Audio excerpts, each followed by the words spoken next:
winter, I guess. It is winter. It's what's expected. I don't know. I think it's spring elsewhere, and we don't see spring here on the East Coast for another, I don't know, good month and a bit. So yeah, same here. It's not And even winter. then, sometimes Absolutely not. not. Sometimes beginning like doing peas at the end of April, there'll still be, I don't know, half a meter of snow along the trees on the north side of the trees. It's hard to set seeder depth in a foot of snow. The ground's still frozen underneath and the peas are all on top. Yep. Richard doesn't have that problem. Nope. It's only rain, rain, and more rain. I think we have about 250 millimeters the last 3 weeks. That's a lot of rain. It really is. Yep. Well, yeah. Doesn't matter. I don't need to be on the field now. You're good. Same. We went snowshoeing yesterday, and it was like hip deep. It was a hard workout. Yep. Well, it looks like we've got a few folks around. Hi, Michael. Nice to see you here. Hey, how's it going? Good. Yeah, I haven't been to any of these meetings before. Thought I'd check it out. Yeah, glad to have you here and lots of knowledge. I see Benoit is here too, and Morton. Nice to see. Morton's in the Matrix, I think. But that's good. I'm glad to have some people on board here. Yes. I had a few points here that some folks wanted to talk about. We'll just sort of let the conversation flow as it usually ends up going. We usually talk for about an hour, and we'll try and keep it to that. Won't go too much beyond that if we can avoid it. Just a kind of an update. Richard and I have done a little bit back and forth on wiki stuff and user manual, but we're not as fast as you, Brian, in keeping up. And there's a lot of stuff once you start digging in, doing documentation, and I can only imagine it's about 12 times the amount once you go through the code. So anyway, that's still a work in progress, but we're hoping that we can finish that up pretty quick here. So, because there's a lot of people asking those kinds of questions, and it's just a lack of documentation. So we're working on it, and we're going to get some translation documents out, kind of like you did with the Excel spreadsheet for the translation files in agopengps. And we're going to do the same thing for like just labeling buttons and all the different screens and that kind of thing. So it's starting to look like a real owner's manual at this point in time with subsections and figures and all the whole works. So that's a good thing anyhow. Do you think there should be a bit of a help right in the program? Like just a picture of the button, and then kind of like, how the start screen start. You think we should have more of that? I don't know if I guess it would be one way to do it, but almost like a help file type idea. I don't know if you need necessarily, like in the start screen, that's really helpful, just to kind of a quick start menu, right? Like you have how to start a field, how to go to settings. So that's helpful, but I think maybe we almost need a separate help menu. Would that be something that we should do? It's all wide open. I got an in with the guy that writes it. That's good. Well, you could also have like right in the start screen, how you can choose discourse and that sort of thing. Once you have that spot for the help file, we can put a link there, and also have it in the menu at the top where you can just, same way you run Google Earth, we just, a lot of companies have that. Their help screen goes to the internet. They don't have anything on board at all. It just goes straight to somewhere on the web for help. So you can build at least that in anyway.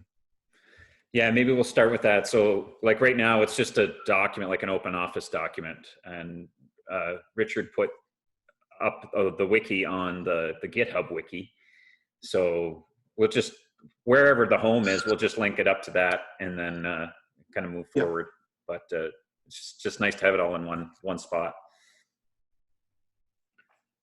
Anyway, we're working on it and we're going to get it done. We're going to get it done soon. So. So at the very least, a help menu item. Yeah.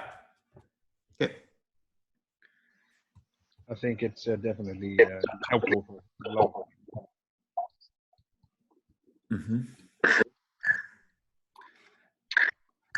people. Just if you guys are, I'm going to mute some folks here. There's some feedback coming through. So if you mute you, don't be offended. Feel free to unmute yourself and join back in whenever you're ready.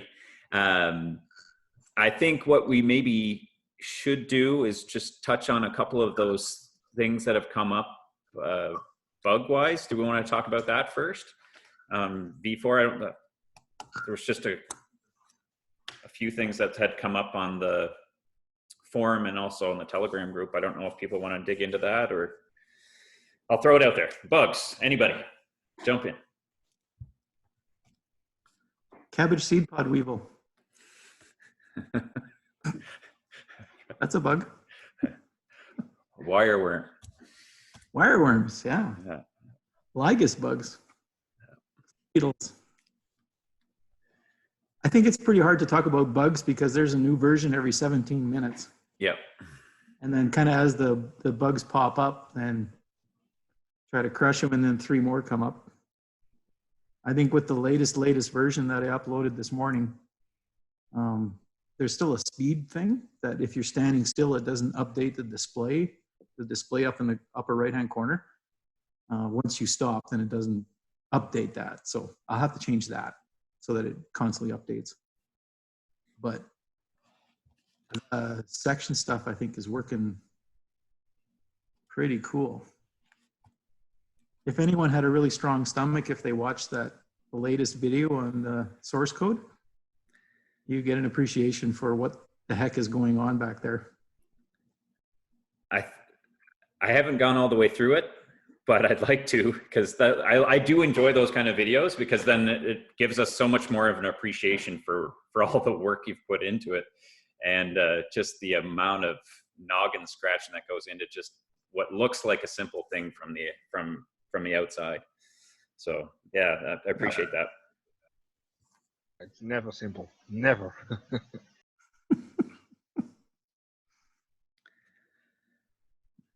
So not a lot of bugs? A guy asked me for putting in the steer chart the difference between the desired angle and the actual angle. It has been there long time before, and he asked me why it is not there anymore. In the steer chart, yeah, there are 2 values displayed, and the difference between them he has to calculate in his mind, and he told me it's easier if it is there. But you can see them on the chart. The thing is that they change so quickly that looking at that number it's completely meaningless. But if you can see the 2 graphs doing this, you can see that they're close. So other than it, because you can't you have negative and positive numbers on both of them. So it's pretty complicated to find the difference between completely going negative and completely going positive numbers, and then what the final sign is. And it's a whole bunch of processing for a useless number. Okay. I'm gonna tell him. That's why it's visual. The visual gives you an idea, if they're both doing this, where they're apart all the time, well, then you can see that there's a big gap. But if they're crossing all the time, then it's just a terrible number. this guy has trouble adjusting his hydraulic wave, and he didn't cope with it, and he's trying hard, and maybe he gonna get it. It's tricky. Yeah. While we're talking about steer angles there a minute, Matthias, you had put in the Telegram group, you were talking about almost an offset as far as percentage, if you had to the right or to the left, if the counts were higher. What ended up happening with that as far as like an Ackerman error type thing? I've implemented this in my ESP autosteer code, and it is there for about a year, and it's working. And I do the setup in the web interface, and so I can adjust the percentage of the right side value over the left side value. It's pretty simple, and it's working. It's working good. It's not. I don't think. I'm not sure if it is an Ackerman problem or it is a problem of the non-linearity of the sensor. Okay. And I think in around 0, if you're going straight, the multiplier doesn't affect much, because most of the corrections are about 5 degrees left or right, and on the field, the slip of the wheels is even harder to get than the half of a percent, half of an 1 degree. So doesn't matter. And in the end position, it is very, very important to get the end position, because if you are about 25% wrong at the one end position, all the calculations are wrong. So the U-turn doesn't hit the expected point, and it's working okay.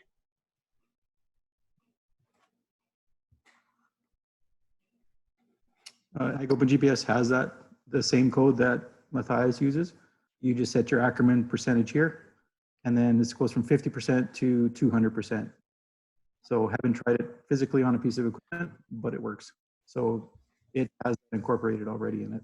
So can you explain that then, as far as right to left, or how that works? Like, are you assuming that the wheel angle sensor is on the right front wheel, say, for instance? Well, that's where the 50 to 200 comes in. So Okay. that, you know, if one side is 40 and the other side says 35, well, you know, you need to increase it to 40. If this side says 40 and then the other side says 45, well, then you take 75% of it to make it 40.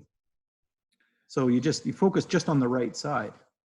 Okay. So if your right side is, how should we say it? If you want to, if the counts on the degrees are higher on your right side, then how would you adjust it?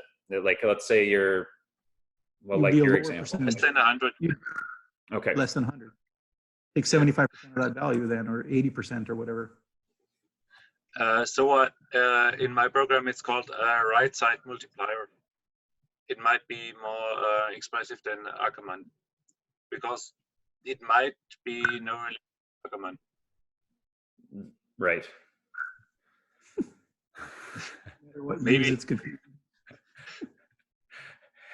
I've often wondered too if it, this is down the road, but if we get to that point where if you turned your steering wheel full lock left, record that value, turn full lock right, record that value, and then put that it would calculate where the center should be.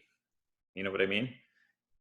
Like if you could notate those values instead of going and saying, okay, this is where steer 0 is, but I don't know. But then you get into the whole Ackerman thing. Yeah, I normally start with the center, and then turn fully left, note the value, and then turn fully right and adjust it, so adjust the percentage so the values are the same. And that's all. Here it is in code. Lost it. Yeah, the Ackerman fix.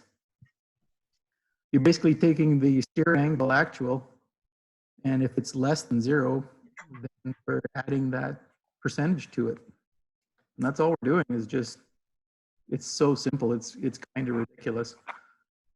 You know, so if it says, you know, 400 counts, if you have 90%, well, then it's 360 counts. But I agree, Matthias, it should be, you should focus on the right side. But then some people have the steering the other way around, and if it's less than 0, now it's on the left side. But that's Wilbert's problem in the manual. All right. But well, I think once you get the concept that all you're doing is you're taking a percentage of what the actual is and making it smaller or bigger to match the other side. I think most people can grasp that concept. Yep. That you're just making the two the same. For sure. Yeah, that's not a problem. It's harder to explain than actually use, I think, maybe is the problem. But that's it. It's just one line of code. It's brilliant and ridiculously simple. Which makes it brilliant. Good job, Matthias. Yeah, I think no cotangent and tangent. And...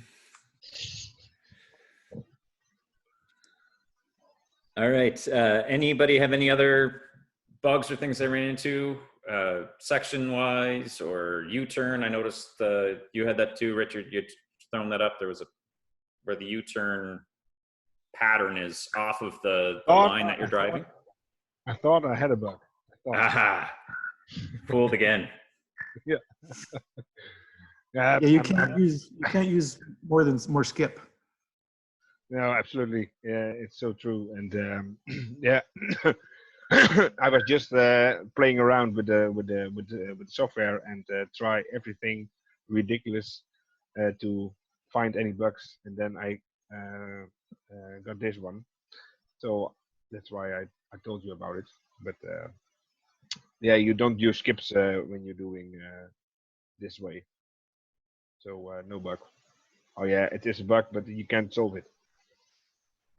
Yeah, it was the same thing I ran into. If you were heading it down an AB line, you change the heading, then that U-turn pattern is not going to line up until you're on your next pass. But that's not a bug, right? That's just a feature. It's a feature. There you go. I think you can help debugging that if you change the angle while steering. Just turn off U-turn or automatically, or turn off auto steer. So if the next one you hit the U-turn, the calculations are directly good. Mm-hmm. So that could be an option to solve that problem. Perfect. Another checkbox. No, not a checkbox. Just it goes automatically. Too much checkboxes. The heading on the screen, you know, there's that little, well, the heading that's on the OpenGL. It's just a number, oddly up in the top right corner. There's got to be a better place to put that thing if the compass isn't on. But I can't figure out where. I thought it was an okay location. It's just kind of there. I moved the implement arrow more to the middle of the screen. It's pretty easy not to see down at the bottom. I mean, these are little piddly details, but they're details nonetheless. Did anyone understand what I meant by the antenna offset?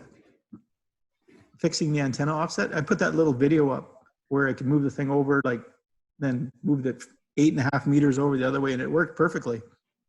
I got to thinking, Matthias. I mean, it's just amazing when you talk about a different problem. We were talking about the dual antenna and setting the latitude and longitude, you know, SP32.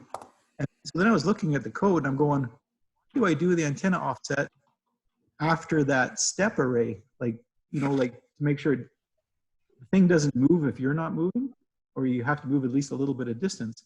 So all I did was move that antenna offset ahead of that. I just literally blocked it, moved it, and it worked. So simple.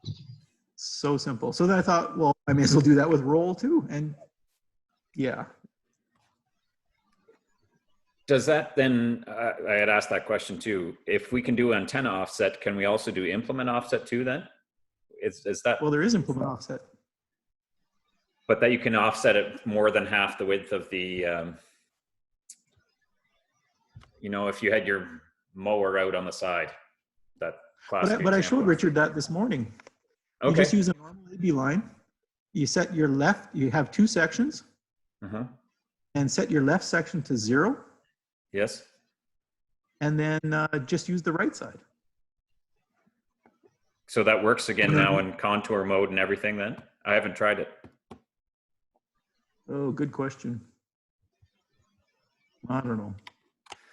That's nothing. It works. It works in AB mode. It'll work in AB and Curve. curve. I'm not 100% sure if it works in contour. And that's okay. AB mode's most common, I'd say. Another question to the offset. Would it be possible to have an offset forward and backward for different sections? It would be very hard to calculate the section control, but yeah. Well, remember in the section video where I said I could use the right side of the previous section for the left side of the next section? Yeah, Well, and it won't work. Would be in a different position. So you would have to calculate everything, both sides. I actually started on this yesterday. Possible, but it's going to double the size of that. It's going to be a 74-minute video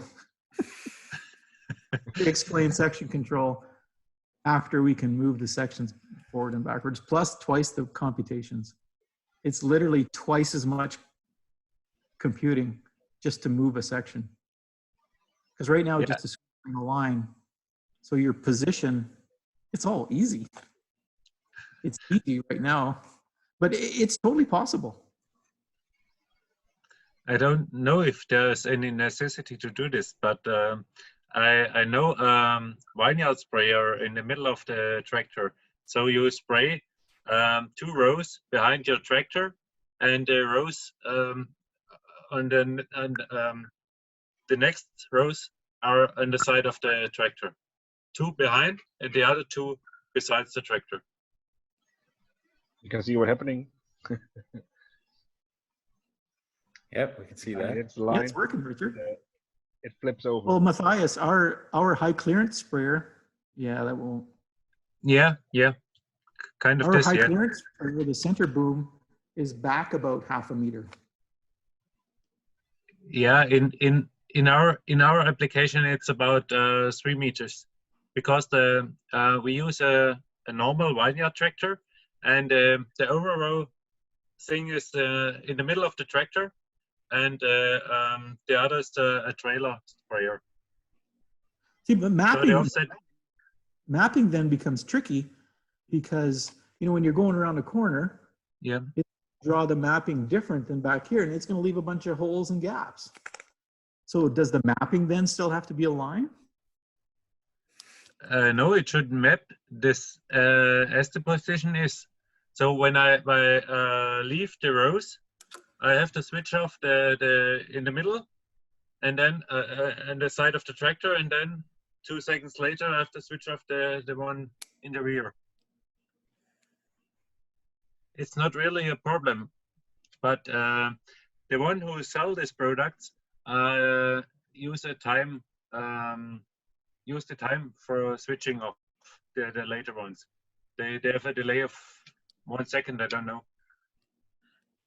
They don't do it really good. It's tricky. It is tricky. I mean, again, you could do it. You can calculate the position of all of them. It's totally, I started on it yesterday. It's totally possible to do. And then, so basically then in the back buffer, you know, instead of, I'll try to find my line here. Instead of reading at 0, you would just move it that many pixels forward. So now your off and your on would just be farther ahead in the pixel buffer. So your 0 section would be the one farthest back.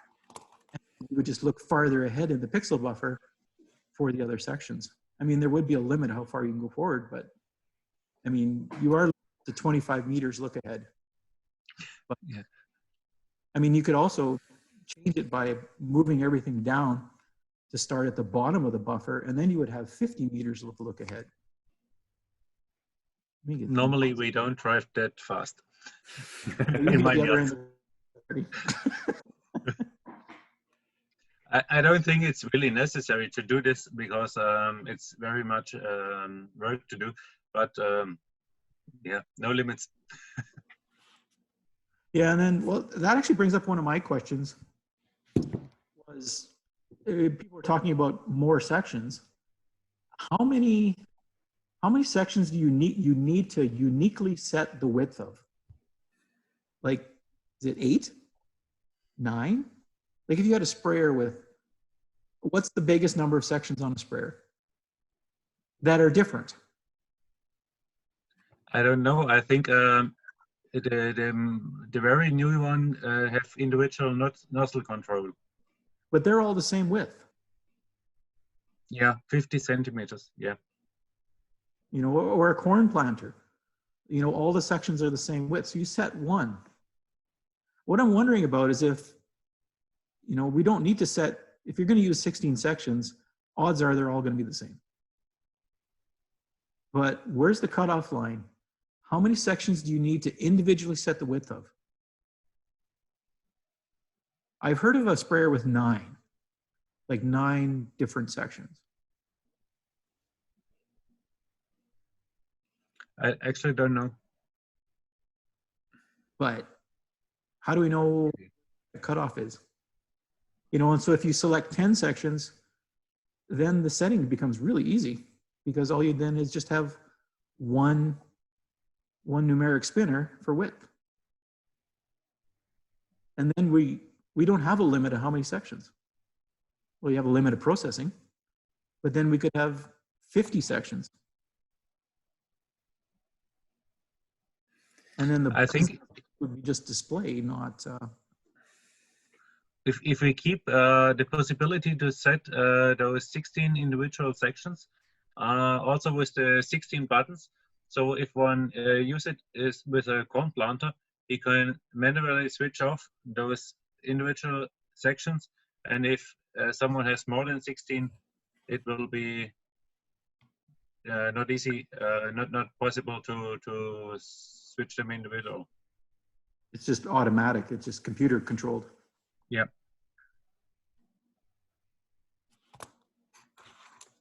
Yeah. I mean, it's already all written for 16 buttons. May as well leave it. Yeah. Because there's what, 24 and 30 row planters. There's not like a lot of guys who use planters here. But then you're kind of getting into pulse width modulated spraying. Yeah, those often, if you're talking about a corn planter, it'd be all electric clutches, right? Like that kind of thing for row shutoffs. But that's where it gets tricky, right? We call it section control, but you're almost talking row control is what a lot of folks probably want to use it for once you're getting into sections that big. But like you said, One row is one those, section, yeah, they would all be the same size. Yep.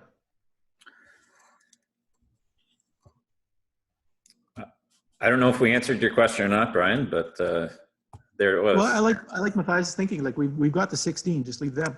Just leave it the way it is. Yep. And then if we want to do more, then maybe make it multiples of 6. Sure. What do you have there, Richard? You're muted. Yeah, there I am. I tested Brian's idea of one section at 0. There you can see it. 2, 3, 4. But you said with a mower, you always go right. I did go right. Yeah, but your field is done. No, it's not. Look, it's not done. That's poor planning. No, so I don't know. It doesn't put your work the way I thought it would. Well, you should have your skip as your skip would have to change because you're only taking half an implement. Yeah. Wilbur and I, Richard and I were talking about this morning, like and I think Wilbur, you do the same thing where you would skip 10 times the first time and then come around, skip 9, skip 8, skip 7. Mine's different. I switched now. I used to have, I have a center pivot mower now, so I mow on opposite sides, but yeah, I would go 6 times around the outside of the field. And then I go up and down. But before that I would, you would skip over and then come back on, you'd do a skip of 0 and then come back on the same pass. So you need a skip of -1 on one end because you're going to go down the same AB line again. Yeah, if you're opening up a field, if you have mower just to one side, you would come back on the exact same one that you've just, right, the same. You don't want to drive over the grass twice. Wouldn't you do that in the infield too? You would go twice down the same AB line. Only if you're, like, let's say your field's wide and you're doing these passes up and down. Okay, stop. Stop, Richard. Stop right there. Stop. Okay, now set your section 2 to 0 and set your section 1 to 3.5 meters.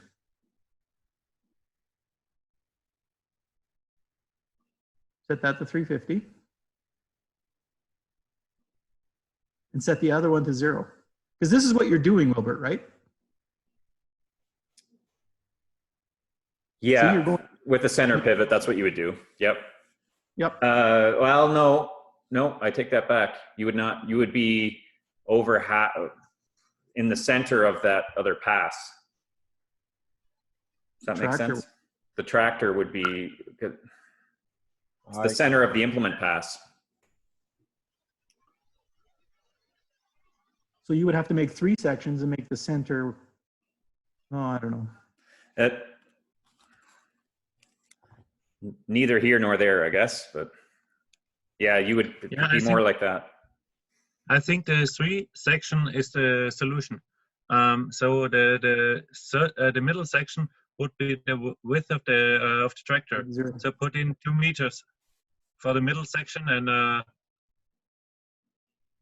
Somebody doesn't allow you to change the number of sections now. yeah. That's too bad. We talked about this. You remember? But it causes so many problems. There's so many crashes now. It's too frickin' complicated to try to chase them all. So yeah, you put that 3.5. Set that one to 2. Nope, put it. I'm not a big Canadian tractor, no. you know. A little Dutch tractor. Yes. There we go now. Resume. Hey, there we go again. See, this is where it's tricky because your implement width is only 350, Well, right? Wouldn't you make the center one 3.5? Because it's not about the tractor, it's about the width of the tool. Richard, make the center one 3.5 again. No, the middle one is the tractor. He's right, but the left one should be 0. This one needs to be 0. This one, like this. Yeah. Okay, now if you make a pass. And the tractor is always off. Oh,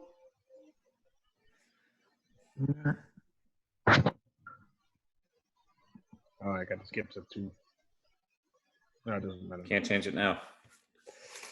Nope.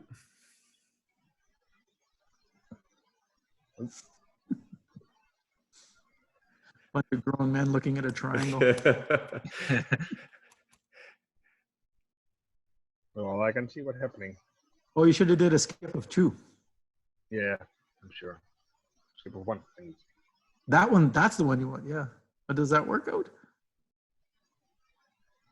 No, it's 1.70 meters off the line. Yep. Yeah. That's true. Difficult one. We'll have to play around with that. Maybe not on the video meeting, but that's the issue when you try and do with an offset implement, right? Things get complicated real quick. So, well, and then you can imagine trying to calculate whether the offset should be right or left. Not only just turning around, but now you've gone three over. You know, is it here or is it here? It just no. It's too much. Okay, another feature request. It's the variable rate to application maps. We had it, and you said it was not good coded, so you dropped it out. Would that be a feature again? I was thinking about that actually. We could use agopengps just to send the information out and not do rate control and let the Arduino do the rate control. And the mapping. But the Arduino doesn't see the application map. But AOT does. And so if you are on the map, it would just send out what that rate is. Okay. Because remember, I had that map in the background and I could just read the pixels, and then it had the 3 numbers on the side. Why don't we just send those 3 numbers? The Arduino has the speed and he has the actual rate, so we can calculate the flow. I mean, you'd have to build a smarter Arduino. You might need a keypad for. I guess you could send it the width of each section too. You'd have to set it up. But you have, if you want to change the rate, the 100% rate, you have to go to the Arduino or to a web interface or something like that. I think the concept when everything is done in agopengps is more comfortable. I was hoping to get you to do some programming. But yeah, I mean, that is. I spent lots of time with farming in mine yard. I know, I hear you. And it's going to get worse. It's going to be a horrible spring. We still have to finish combining. It's like the Arduino auto steer settings. It's so nice to have it in agopengps. Yeah. Just to pick button or switch and send it. Oh, someone mentioned that the button and switch is backwards. Yeah, that was another topic that got brought up. I think Richard wanted that one. Something with that. I'm not sure which was which. The other thing he had mentioned too was when you open a field, I'm just trying to, how did he say it? Table with field size in the open field window. I don't know what's meant with that, but his ears are probably ringing now. Do you hear us, Richard? Yes, I do. What was it with the work switch and button? Well, I thought someone asked me about if we can also have a work button like we have a steers button, because he didn't like the switch. So, well, I thought we had a meeting today, so I thought let's ask Mr. T about it. So like a momentary? Yes, momentary. What are they using it for? I don't know. It was just a question from the user. I mean, it's a mechanical switch, right? So if the implement is down, it just says it's down. Yes. I don't know if you remember, if anyone saw the god-awful long video on coding, the different priorities, manuals, automatic switch, and all that. And right very, very bottom is workswitch. And that is the final authority of whether or not the section should be on. I have a suggestion. He can use the section control code. There is a flag of 1 bit that is affecting the automatic section control on the graphical interface. So if he is going to send this 1 bit, sections will turn on, and if he going to send the other bit, sections will turn off. And as we have the BGN, it will also work with the auto steer Arduino. It is no need that this information comes from section control board. Maybe the auto steer board will accept this this command too. I have to think about that. Okay, you also asked Richard about field size in the open field window. What were you hoping to find out there? Let me show that. So how did I do this? The one share again. If you open a field here,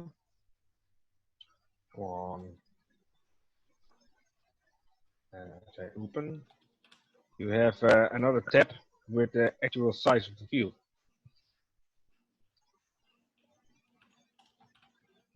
You're going to wear out your tractor going those other fields. What do you say, Brian? I didn't understand you. I said you're going to wear out your tractor getting to those other fields. That's tricky because when you open a field, you add up all the area of all the triangles of all the patches. That number isn't stored. So for every field, you would have to open it, add up all the triangle area, and then close the field, open up the next field, add up all the triangle area, close the field. No, I mean only the total acres of the field. Like we can see from the size of the exterior boundary. Is that what you're saying? Yes. Like from the KML file? Yes, that's what I meant. But that all gets calculated when you open the field. Right. None of it exists anywhere as a number. No, I understand that. Okay. Doesn't matter. Just a thinking simple question. I thought. You're right, because you can tell how big how big a field normally is, and it's a good way to separate them. Then you have to store that value after you save it every time. Yeah, I mean, you'd have to open everything in order to calculate those. Yeah, but if you once calculated it, then you can save that value inside your TXT file. That's what I meant. Richard, why don't open up the boundary, create boundary one. How can I? Oh yeah, shit! I need to open field, of course. Boundary. There we are. That number. That's computed when you open the field. Yeah, I understand. But can you save that number somewhere inside your field TXT where all your data is, and then recall that data? But every time you change it, you have to update it. So you have to go seek that. If you change the size of the field, you are in the field, and when you save it, it should be stored in your field data. So then you have to, if you reopen the field again, it's already saved. And if you don't use a boundary, there's no number to read. Right. I will look into it. Oh, thank you very much, Mr. So field size based on boundary area. Yeah, just to see the size of the field. Because I am opening field.txt in order to get that distance. Yeah, maybe I need some. Yeah, I understand. So it is quite possible if there's a boundary. Yeah, of course. There has to be a boundary because there isn't like this. There's also a number 0 here because you don't have a boundary. Yep. So that makes sense, of course. All right. Up here. There I am again. Does the RTK alert work properly? I was trying it out yesterday. If you lose RTK fix, then it pops up and it says RTK lost, and that stays there. Even if you're in float, it'll still say RTK lost. So yeah, that's working. Good. Yeah, and if you lose NMEA, it goes to the spinning. The spinner screen. I'm lost. Me too. I guess that takes me to another question I had. I think Alan had thrown it up there. We're talking about Ardusimple and the hertz coming in. And he threw up that little config manual from the F9P, and it was showing how if you wanted 4 constellations, if you included Beidou in there, you were limited to 8 hertz. So that's, I think, why Andreas had picked 8 hertz as his number for his config file. Right. I know he had 8 hertz because when you do it 8 hertz, you can use all the possible constellation satellites that an F9P can receive. And at 10 hertz, you can only use GPS, GLONASS, and Galileo. Mm-hmm. With 8 hertz, you can also use the Chinese system. I don't know the name. Beidou, yeah. Yes, that one. That's the one that you also can use. But that's why it's 8 hertz. Speaking of Ardusimple, I sent them the email of the ideal 2 antenna RTK based system, and they said, well, we will look at it and let you know. Cool. So that's pretty neat. Yeah, absolutely. Did they give a hint as to a price point? Because they had hinted that it was going to be spendier than something else. Did I understand that correct?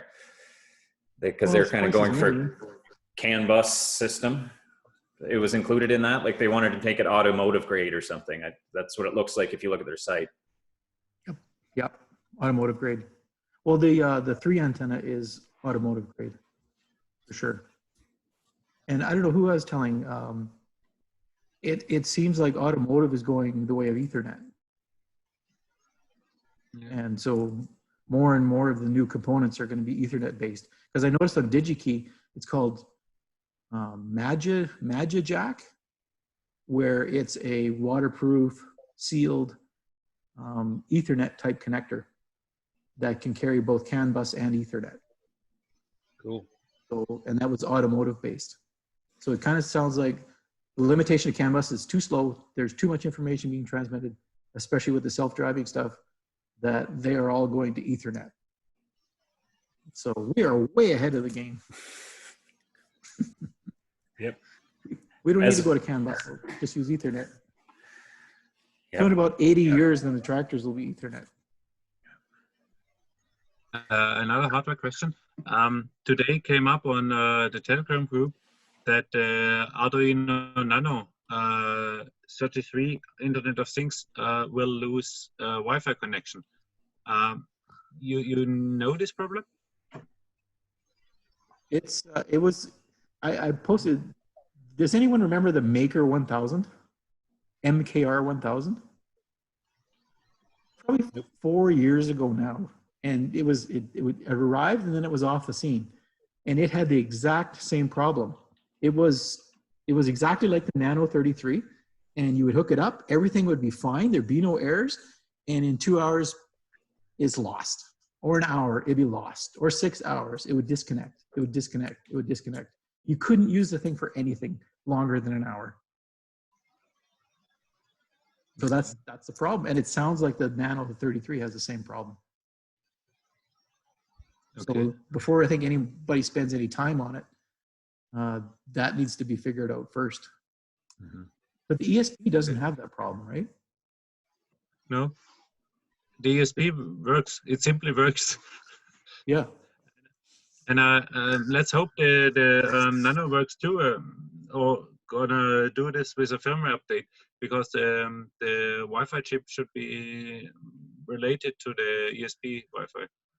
I don't Because know I went exactly. to that, I went to that post and I put on, oh my God, it's another Maker 1000. So we'll see what the reaction is to that. But there were a few other guys that posted and said, yeah, I have the same problem. Okay, let's see. In Auto See what Steer, happens. in Auto Steer is almost no problem because it's the watchdog, and yeah, let's see. But the section control don't even have a watchdog. Yeah. In the latest version of section control, I wait for some time when connecting to the network, and the Wi-Fi router I use, it's a Fritzbox. Every second time you're not allowed to get in. I don't know why. It's the same with ESP. It's every second time you can't get in. And so if the time I set for waiting for network access is half past, is half of the time has passed, and he didn't get in, I close the Wi-Fi, reopen it again, and then I come in. So maybe this would be a solution for the watchdog. If for some time no signal will come in, I close the Wi-Fi and enter again.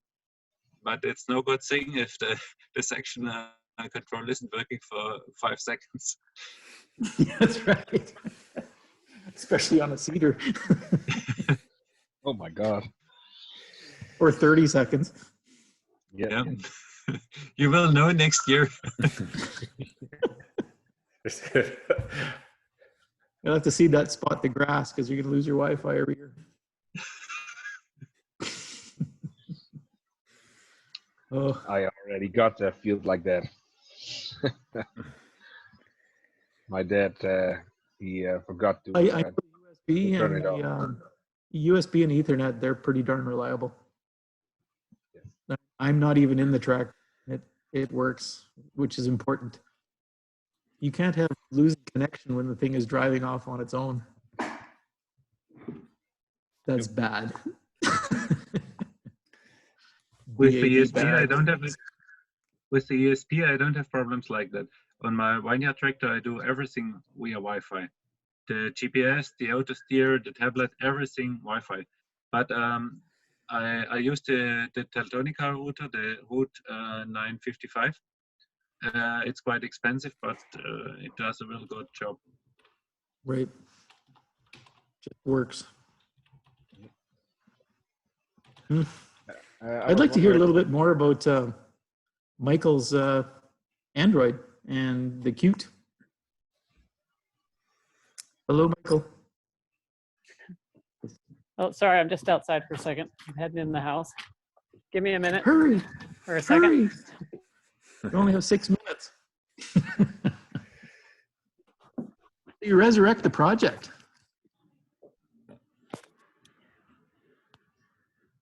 Yeah, I got a little bored, I guess. So Couldn't stay away. yeah, no, it's been kind of fun, but I'm always in perpetual catch-up mode, I think, because AOD is moving pretty darn fast. But anyway, it compiled and ran, so on Android, that was kind of fun. And yeah, I don't know what else you want to know about it at the moment.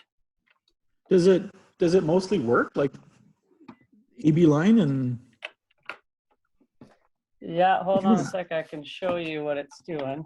If you want to share your screen, that'd be great. Well, I'm on my phone, so I can't Oh, share okay. my screen just yet. But see if I can switch my camera around the other way. It's cool. We have 2 different versions of Qt. Oh, look at that. Yeah, so that's driving an AV line right now, I think. Yeah, it's going a little slow. So I added just enough user interface to make it do some things. And you know, the other stuff seems to be working. Right. The auto steer gets her back on just like AOG because it's the same code. Using Stanley? I believe so. Yeah. When I was running the debugger, I think it went through the is using Stanley section of the code. So I assume it's all doing that. Since it's all your back-end code, it's doing whatever you told it to do. Oh, sure, blame me. For some reason, the U-turn buttons aren't showing up there. I don't know why, but was it because they're quads? no, I switched them off of quads. I switched it to triangle strips somewhere in here. Anyway, you might be drawing them. You might be drawing them backwards. Yeah, that's entirely possible. I know. Yeah, that's a good thing. I'll double check it. But Like one thing I way. was thinking for this Qt GUI that some of these things can just be drawn as Qt elements. Like I don't, or QML, I don't need them to be OpenGL at all because QML is OpenGL really. So the U-turn buttons could just be, you know, buttons like these other buttons. Right. Transparent. Yeah, yeah, because everything can just float on the canvas. Can you make the menu button or the area button, can you make those transparent so that just the text? Like these buttons here, you mean? Yeah. Yeah, it can be done. Right now, I would have to just change how the buttons are made because they're made with a gradient. I could just take the gradient out and then it would be a transparent button for sure. Yeah. Yeah, so a button could look just like the AOG one up here. Right. So after lunch, I might try that for kicks and giggles to see if we can get it. Yeah, and I've got some problems on the section control, but somehow it's in my translation because when I stop the machine, they don't turn off. I don't know why yet. I'll fix it eventually. Right. It recognizes the applied, non-applied? Yeah, well, more or less. Again, I've got some translation errors, but it seems like when I come across what I've already done, it shuts off about right, but the startup is just a hair late. So something on the look ahead isn't quite the same. So I've got to look at that. But there's only 10, 15 lines there, so it should be easy to find. yeah, I'm actually getting pretty good at navigating your code. So sorry about that. I use a lot of grep to find things, and right. So my code is organized almost exactly like your code. So well, I've tried to maintain that C# code to be easily imported into C++. Yeah. Well, it's not too bad. For debugging like the section control stuff, I actually have it display the back stuff in its own window. I just have that turned off right now. Yeah. So that helps for debugging purposes, but anyway, well, I mean, I can show it on my tablet too, although it's off at the moment. Right. Well, hey, just the fact that it's working there, that's awesome. Yeah. On a Mac as well?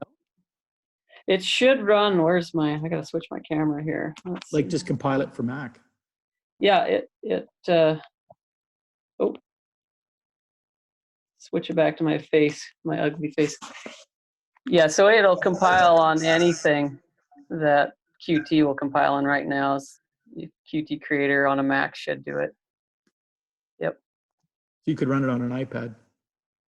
Yeah, it should work on an iPad. I don't have one, but Qt Creator or Qt does support it. Oh, my tablet booted up. Let me show you the tablet real quick. This is an older version of the app that's running without the AV line stuff turned on. But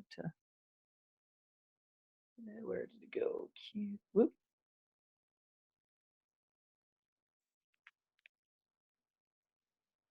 Look at that. Yeah, and I had a bug in the simulator. You can't really tell it, but it's really jerky. But anyway, I fixed that.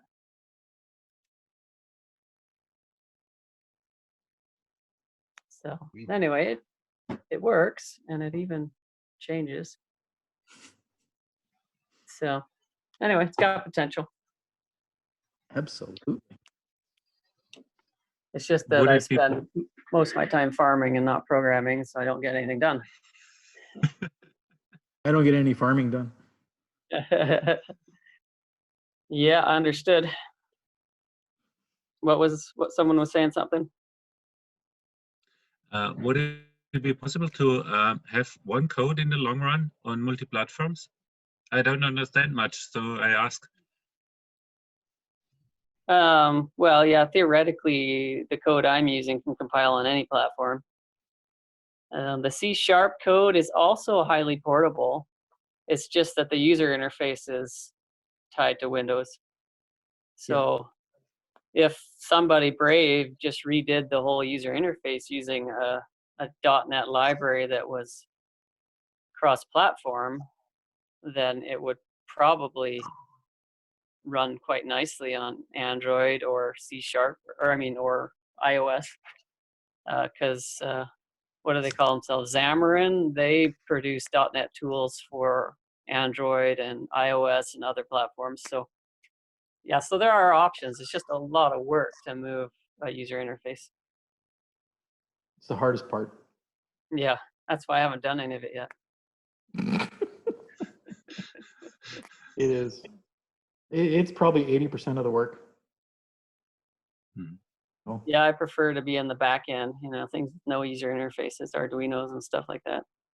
Well, and it's logical. It's just, should the section be off or on? Not.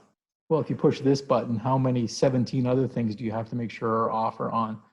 And that's the hard part. Yeah, for sure. Well, keep it going, Michael. That's awesome. Yeah, well, this gentleman over in South Korea is kind of kicking me a little bit to get working on it. So we'll see how it goes. I've got about another week I can devote to this, and then it'll be about 6 months, I think. Because anyway, yeah, we're building a shop right now, so that's going to take up a lot of my spare time here pretty soon. Awesome. All right. Thanks very much for showing us that, Michael. That was really cool. You're welcome. I think we're just going to wrap up here, and we'll switch anything else to the next time.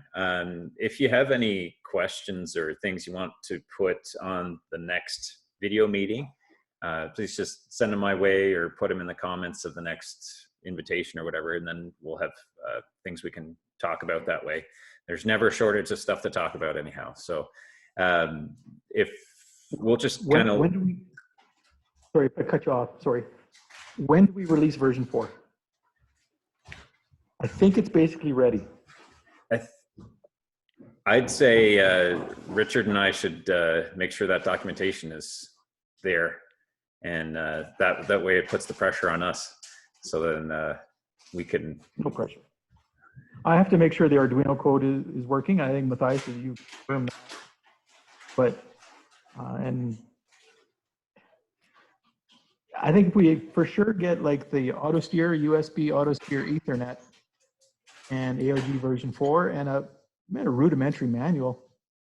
And then I can also make a couple of videos of just going through the buttons and then get it out there. And hopefully there isn't too many bugs. But I don't think there's too many bugs. It's pretty stable. It So- seems to I be. also think, yeah, and also the environment, the Arduino codes, the ESP codes are very stable. My autosteer codes are working for 1 year, and the section control code I've only checked on the breadboard, but I think it will work. It's based on the Arduino code that I'm using for 2 years now, so I think we can put this out. Is there any way to get machine control to the other steer board? I asked it about it, but I want to know to have 4 simple relays. I know Andreas asked it last time too, for just a boom planter or 1 section or everything like that. It's like 4 configurable relays. So say what you want, and set it up and go. Well, I mean, for machine control, you can build that one my wife built. You know, for 2 relays or 4 relays, you can point-to-point wire it. It's only 4 wires. Yeah. I know. And away you go. But it'd be nice to have an auto steer board with everything. And I think that's going to come. I think that's the next kind of step forward, is the machine control aspect. You know, that's some big questions, is should some of that be on the auto steer board or not? Those are big questions. Yes. Another video With the conference. With the PGN concept, we can send every data to every board and send every data back. So I think it won't be a big problem. If someone wants a custom built auto steer board with some other functions, you can send the data and send back, and it will be processed. Yep. And it's all 10 characters now. Everywhere is 10 characters. It's all the same PGN format everywhere, whether it's USB or Ethernet or everything is all the same. Yeah, cool. So Great. it's pretty. Version 4 is a big step forward. It is. I ran version 3 the other day and went, wow. It's a big difference. You need to open version 1. 3 buttons. And you had to program the port baud in. Compile it. All those days. Really cool. Yeah. Another Okay, another question came up today. Is the ADS converter? There are several versions, and the guy has one with 12-bit resolution. Will this work too? no. You have to change the code. Okay. Chinese one. It's a Chinese one. Did you get the coronavirus from it?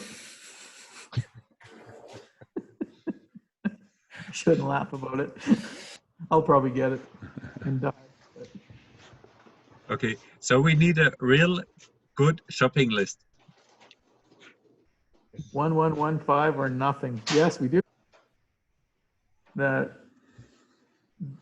don't know, has anyone been able to order a board from China? Andreas said it's like 30 days out, which is a lot. I mean a complete board. Solder and all. Yeah, or even just order a bare PC board. Just anything from China, you're saying? Yeah, Yep. like Roundup. Yep. No, I didn't. I didn't order a PCB. I just bought one from Andreas. Right. A lot easier. Challenges you could never predicted. Nope. That China was going to shut down. Yeah.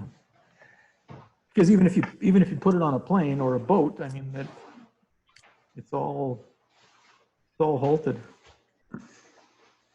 So yeah, big challenges. All right, Cool. guys, we're gonna have to end it here, and we'll go for next time. Thanks for joining us, and we'll save it till next time. Thank you. Okay. Thank you. Bye. All right. Bye. Bye-bye. Wait.